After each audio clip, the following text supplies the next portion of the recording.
Rick Rockman, thank you. A massive gas explosion at a strip mall in Maryland this afternoon.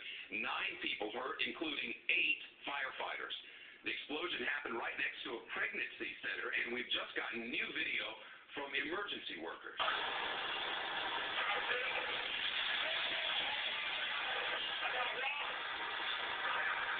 The explosion, as it happened, we're told crews began evacuating dozens of people inside that mall minutes before that store blew. As you can see in this video, the firefighters were just feet away at the time of the explosion. The shopping center in the town of Forestville, Maryland, about 20 minutes east of downtown Washington. Steve Centani, our national correspondent, live on scene for us there tonight. Since he has been this afternoon, Steve, show us around. Well, Shep, it's a mess here. It's almost like a war zone. Rick and I can walk a little bit closer here. You can see all the door and window frames stacked up here on the sidewalk. They were blown out by the force of this explosion. All the awnings along this walkway fell down. The glass was shattered. It's all over the sidewalk here.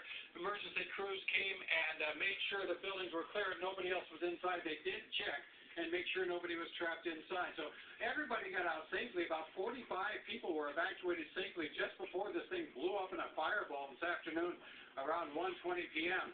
And as you can see, these stores, about 6 of them, in very, very bad shape. It's a mess now. They're starting to clean it up, Shep. And Steve, just like that camera, a lot of people saw this happen. That's right. You saw the video, and 2 firefighters were walking into the building just as the fireball blew up. There were a lot of people in the vicinity at the time. Some firefighters were here. In fact, they'd been evacuating people because of the smell of gas when everything blew up. And here's what one firefighter said about that huge explosion. It covered the whole entire parking lot. I had personnel operating in front of the structure. It blew them to the ground. It blew me completely on to the opposite side of my vehicle. And there's debris flying everywhere. I had people laid all over the ground, so it was pretty frightening. And 9 people were injured. 8 of them, Prince George's County firefighters, 2 still in the hospital with burns.